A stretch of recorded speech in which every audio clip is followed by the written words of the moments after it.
이처럼 전주 완주 통합에 대한 완주 국민들의 반발이 적지 않은데도 전북자치도가 통합 절차를 밀어붙이는 모양새가 전개되고 있습니다. 그 배경을 어디에서 찾아야 할까요? 지난 통합 찬반 투표 때와 달리 10,000명 이상 늘어난 완주군의 인구 변화가 변수가 될 전망이기 때문입니다.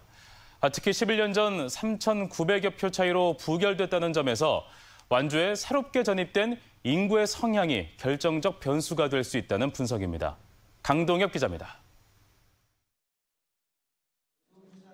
김관영 지사가 본격적인 추진을 예고한 전주 완주 통합.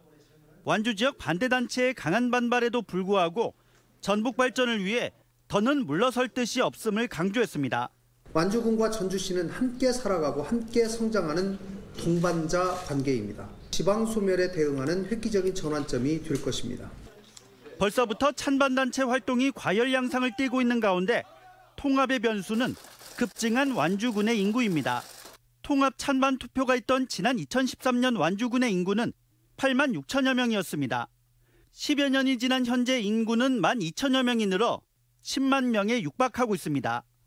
전주와 가까운 신도시 지역의 인구 증가세가 두드러졌습니다.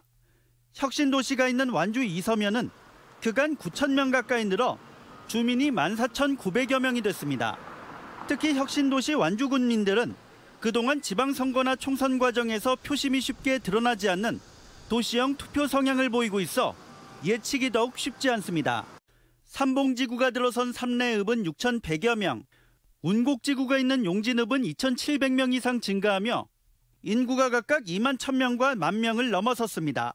삼봉 신도시 개발 등에 의해서 택지 개발이 주거 매력도를 높인 걸로 봅니다. 전주시에 빠져나간 인구들이 일부 지역의 완주와 김제에서 일정하게 주거 매력도가 높아지면서 이동한 걸로 보고 있는데 투표권을 가진 18세 이상 군민은 인구 순증가분을 훨씬 앞지르고 있습니다.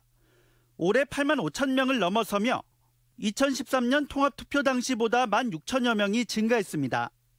지난 찬반 투표에서 3,900여 표 차이로 통합이 부결된 점을 감안하면 증가 인구는 통합 여부에 상당한 영향을 미칠 수 있습니다.